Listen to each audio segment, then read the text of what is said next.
Kırgız tarihinin kızıla boyandığı tarih 1916. Kırgızlar kendi topraklarında dara düşmüş. Issık onların gölü ama orada bile daracık bir toprağa sıkıştırmış Çarlık Rusyası Kırgızları. Akın akın göçmüş Ruslar Kırgız topraklarına köyler kurmuş. Kamulaştırmadan amaç bu bölgeyi kolonileştirmek. Uzun otu alıp kısa otu sahiplenmek. Tarih kitapları Kırgızların Rus Çarı'nın askerlik çağrısına isyanı diye anlatır ürkünü. Ama bu isyan Kırgızların Rusya'nın yıllardan beri gelen politikalarına, aşağılanmalarına bir başkaldırısıdır aslında. Denir ki Çarlık Rusyası'nda bu isyanı isteyenler de vardı. Çünkü isyan Kırgızların ortadan kaldırılması, boşalan topraklara Rusların yerleştirilmesi için bir fırsattı.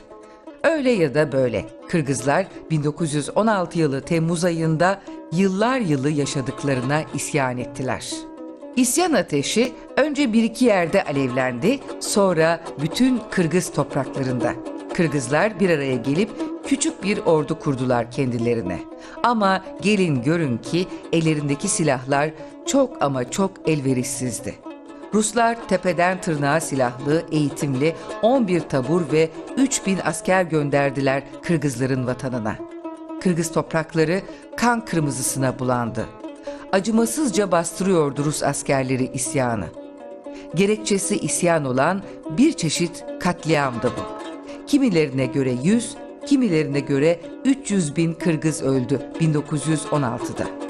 Kimi Rus askerlerinin topu tüfeğiyle, kimi korkudan dağlara tırmanırken soğuktan kurtlara yem olarak. Tam 100 yıl önce adı Ürkün yani korku kondu. Sizce 100 yıl bu acıyı silmeye yeter mi? Ya kelimeler?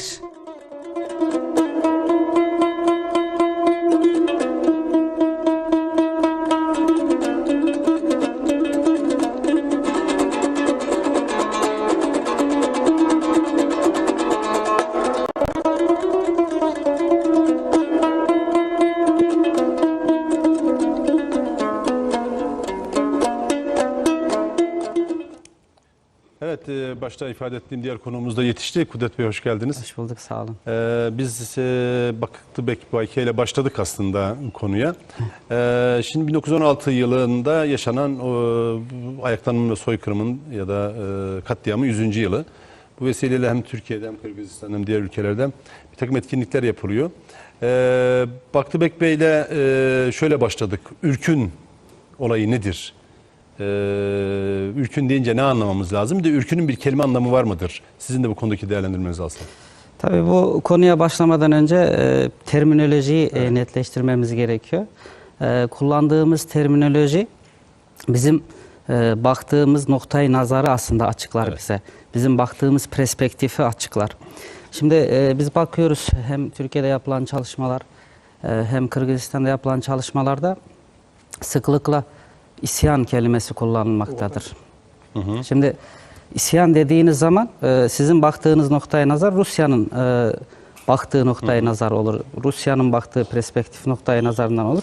Halbuki aslında bu bir isyandan çok bir direniş demek sanki daha doğru olacaktır. Nitekim Türkiye'de 1930'lu yıllarda yapılan çalışmalarda Zeki Velidi Toga'nın işte Türkistan Tarihi adlı eserinde yine Abdullah Recep Baysun adlı tarihçimizin Türkistan Milli Hareketi adlı eserinde bakıyoruz. Bunu bir milli mücadele olarak tanımlıyor.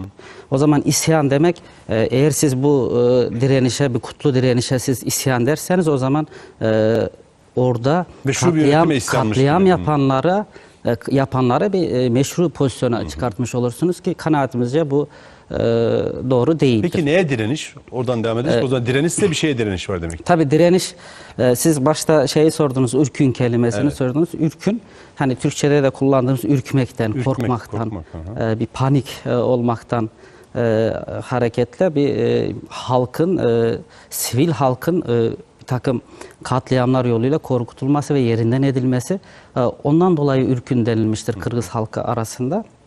Şimdi direniş hareketi, tabii bu ürkün olayları patlak verdiğinde Rusya'nın oradaki varlığı yaklaşık 50 ve 60'lı yıllarını dolduruyordu. hem bu olayların ortaya çıkmasındaki sosyokültürel faktörler hem siyasi faktörleri beraber değerlendirmek lazım. Siyasi faktörler bir yana, orada bu ürkün olayının patlak vermesine asıl neden olan konu, görünürde her ne kadar Çarlık Rusyası'nın cephe arkasında kullanmak üzere Orta Asya'daki Türkistan coğrafyasındaki halktan askere alınması, cephe arkasında çalıştırılmak üzere söz konusu olsa da onun çeşitli sosyokültürel faktörleri var. Onu da eğer vaktimiz varsa değerlendirelim ilerleyen dakikalarda. Biz Baktı Bayke ile görüştüğümüzde bu yani işte ister direniş diyelim, ister ayaklanma diyelim, birkaç sebebinden söz etti. Bu Rus köylülerinin göç etmesi, daha sulak arazilere, kıymetli arazilere yerleştirilmesi, zorla askeri alma kararının yayınlanması gibi sebepler söyledi. Bunlara sizin ekleyeceğiniz ya da bu konudaki değerlendirmeniz? Tabii hocamız bir tarihçidir. Dolayısıyla doğrudur, o faktörlerin hepsi geçerli. Ayrıyeten şunu da eklemek gerekir ki kuzeyde baktığımız zaman daha Rus nüfusun daha çok yığıldığını görüyoruz. Kırgızistan'ın kuzeyinde. Evet. Güneyde ise pamuk ticaretinin, pamuk çiftçiliğinin, pamuk ekiminin çok yoğun olduğu için oralara fazla Rus nüfus yerleştirilmemiştir. Adeta güneyde bir pamuk cephesi olarak, biliyorsunuz o dönemde Amerika'da iç savaştan dolayı pamuk üretimi düşünce Rusya oradan sağlanan açığı, oradan eksilen açığı Orta Asya'dan üretilen pamukla kapatmak istemiştir. Güneyde ise kuzeyde ise göçebe, oradaki Kırgızlar daha çok göçebe hayat tarzı sürdüğü için göner koçar diyoruz biz buna tarih terminolojisi olarak. Kırgızların yazın yaylalara gidip kışın işte o soğuk şartlardan geri kışlalara gelmesin şeklinde ekonomi canlılığını korurken bu kışlalara Rus nüfusun yerleştirilmesi, hatta Rus köylerinin oluşturulması, Rus nüfustan oluşan ilçelerin oluşturulması doğal olarak Kırgız göçebe hayat tarzı süren Kırgızların ekonomik hayatına ciddi anlamda darbe vurmuştur. Bir de yine bizim Yusuf Abdurrahmanov, Kırgız hükümetinin ilk Kırgız Özerk Cumhuriyeti kurulduğunda ilk başkanının verdiği bilgilere göre orada istatistik bilgiler hepsi yer alıyor. Çok miktarda Kırgızlara yaşam alanı çok az miktarda bırakılacak şekilde taksimatın yapılması İskan politikası çerçevesinde, hepsi bunlar birer faktördür denilebilir. Hem istatistikler konusunda hem arşivler konusunda herhangi bir sıkıntı yok. Zaten bugün benim arşivten ulaşarak getirdiğim iki kaynak var ki biri 1932 yılında, diğeri de 1925 yılında Moskova'da, her ikisi de Moskova'da basılmıştır, hem de Rus yazarlar tarafından. Evet. Bu kaynakta 32 yılında basılmış olan kaynakta, kaynağın ismi ne hocam? Kaynağın ismi Rusçası Vastanya v Srednye Azia, yani Orta Asya'daki isyan adı altında. Diğeri de aynı adla 16 yılındaki Kırgız isyanı şeklinde. Tabi burada isyan terimini tercih etmiştir. Yalnız bu ilk kaynakta size gösterdiğim 32 yılındaki heyet tarafından kaleme alınan kaynakta Semerkant askeri valiliğinin raporları, konuyla ilgili raporlar, Taşkent işte askeri garnizonunun raporları, ondan sonra Sirderya, Fergana, yani kısaca bölgedeki tüm askeri yetkili mercilerin raporları, detaylı raporları yer almaktadır. Bunlar bu kitapta yer verilmiştir. Zaten Baktı Bey de söyledi, Taşkent'ten gelen bir askeri birlik. Evet, Taşkent'ten bir de Verni'den, günümüzdeki adıyla Almatı. Bir de diyor ki burada bu kaynakta bu işte resmi kayıtlardan ulaşabildiğimiz ancak işte kayıplar var. Halbuki normalde diyor bu kayıplar daha fazla olabilir. Yani resmi kayıtlardan, işte resmi kayıtlardan 10 binler, net bir sayı vermiyor ama 10 binlerce Kırgız'ın orada katledildiği ifade edilmektedir. Yalnız hani ne Kırgızistan'da ne diğer Türk Cumhuriyetlerinde olsun, Türkiye'de olsun bu konuda detaylı araştırma yapılmış mıdır derseniz, Cumhuriyet'in ilk yıllarında biraz çalışma vardır. Kırgızistan'da şöyle bir ilginç bir durum var. Sovyet döneminde yapılan konuyla ilgili araştırmalar bağımsızlıktan sonra yapılan çalışmalardan daha fazla.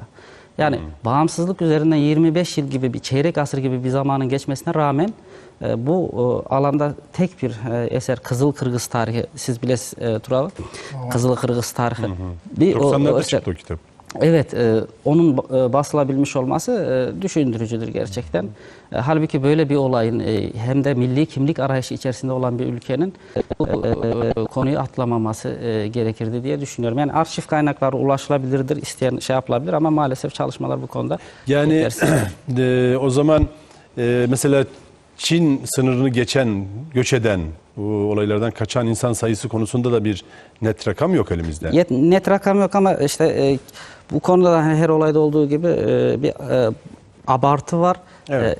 Bir tarafta, diğer taraftan Rusya'nın gözünden bakarsanız çok sayılar düşüktür ama 70 bin ila 50 bin arasında bir sayı gündeme getirilmektedir. Sizin göz